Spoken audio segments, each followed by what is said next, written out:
Boa tarde, pessoal. Tudo bem com vocês? Como é que vocês estão? Professor David aqui, para mais uma aula de língua portuguesa para vocês que estão nesse projeto Aula em Casa.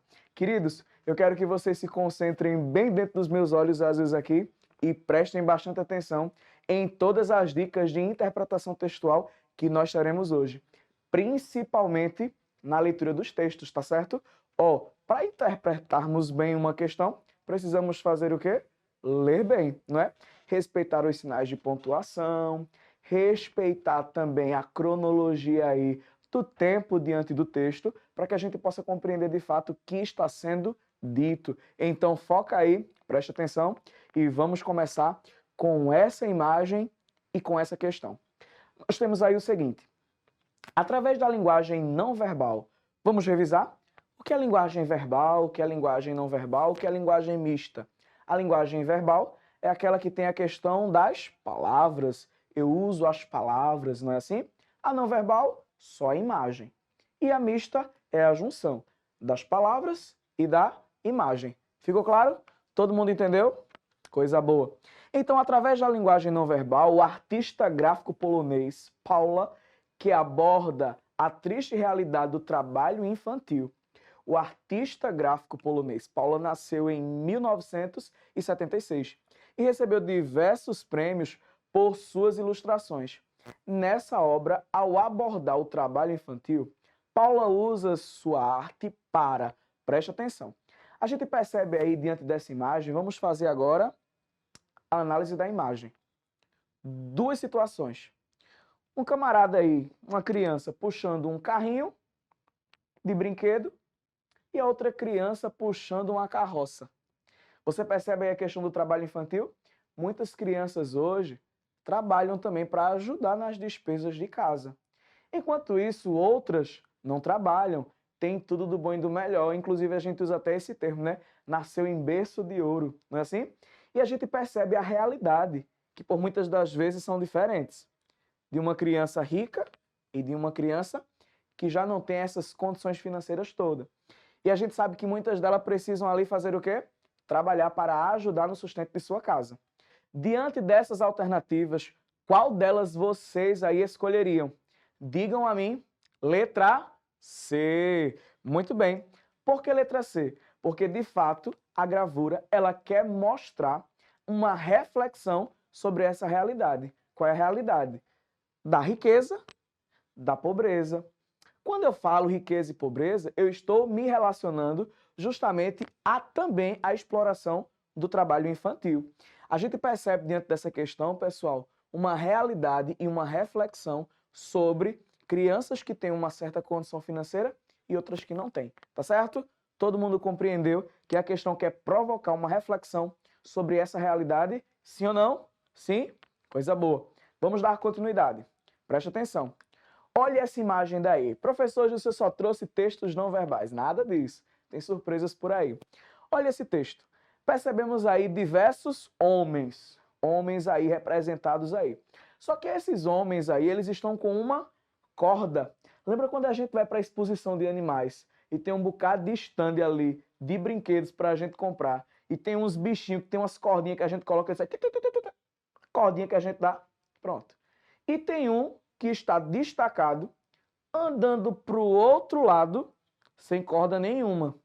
Olha a análise que nós estamos fazendo da questão. Preste atenção. Aí eu tenho, a linguagem não verbal pode produzir efeitos interessantes, dispensando assim o uso da palavra. Foi dispensado aí o uso da palavra, texto não verbal. Cartoon de Caulos. O cartoon faz uma crítica social. A figura destacada, qual é a figura destacada? Esse homem que está na direção contrária. Muito bem. Está em oposição às outras e representa a. O que é que ele representa? A opressão das minorias sociais. Será que esse camarada aí é realmente uma opressão das minorias sociais? Letra B. Carência de recurso tecnológico. Ele está carente de recurso tecnológico. Qual é o recurso tecnológico? Da corda. Isso é tecnologia, é? Muito bem. Vamos lá. Letra C. Falta de liberdade de expressão. Se o camarada está indo em direção oposta, ele tem a falta de liberdade de expressão, é? Vamos para a letra D. Defesa da qualificação profissional. Me mostra aí uma defesa que está qualificando o profissionalismo diante desse texto não verbal. Letra E. Reação ao controle do pensamento coletivo. Chegamos à questão sim ou não? Todo mundo entendeu por que seria a letra E? Reação ao controle do pensamento coletivo. O pensamento coletivo foi tudo para um lado. Ele foi para outro totalmente oposto. Todos os outros eram dados cordas ali para que pudessem se dirigir e se encaminhar para um determinado lugar. E ele para o lugar oposto. Percebe que ele teve uma reação ao controle do pensamento coletivo? Questão fácil, né? Vamos a mais uma. Olha aí, ó. Vida de passarinho. Pessoal, essa questão a gente tem duas situações aí. Eu tenho a imagem e eu tenho o quê? As palavras. Eu tenho aí todos os balões com informações que expressam aí as falas. Professor, quando eu tenho um texto desse, qual seria a classificação? Um texto misto.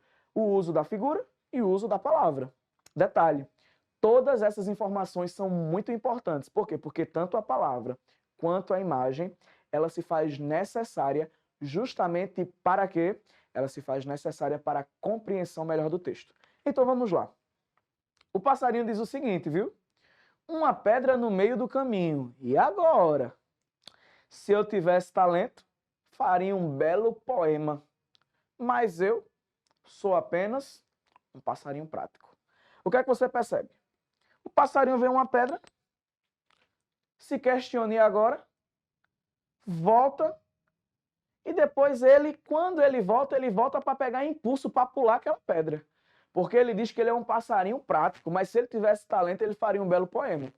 Isso nos faz lembrar um poema que existe, que é de Carlos Drummond de Andrade, que diz que no meio do caminho havia uma pedra e havia uma pedra no meio do caminho. Eu acho que vocês já ouviram sobre esse poema. O que é que a gente percebe aí? Ao aliar linguagem verbal e não verbal, o cartunista constrói um interessante texto com elementos da intertextualidade. Quando eu falo de intertextualidade, eu acho que vocês lembram. A intertextualidade está relacionada a quê? A um texto a partir de outro texto que já existe. Então, esse texto foi construído sendo refletido, sendo um reflexo de um texto que já existe, de Carlos Drummond de Andrade, que é justamente esse poema que trata de uma pedra no meio do caminho. Vamos lá, continuando. Sobre o cartão de Carlos, assinale a proposição correta. Primeira, a linguagem verbal é desnecessária para o entendimento do texto. Se o texto é misto, significa dizer que a linguagem verbal ali vai ser desnecessária. Isso está certo ou está errada essa informação? Errada. Vamos lá. Número 2. Linguagem verbal e não verbal são necessárias para a construção dos sentidos pretendidos pelo cartunista. Claro, se ele utilizou um texto misto, isso significa dizer que tanto a linguagem verbal quanto a linguagem não verbal têm funções importantes para o entendimento do texto. Todo mundo se ligou? Todo mundo compreendeu? Vamos lá. Número 3. O cartunista estabelece uma relação de intertextualidade. Sim ou não? Sim.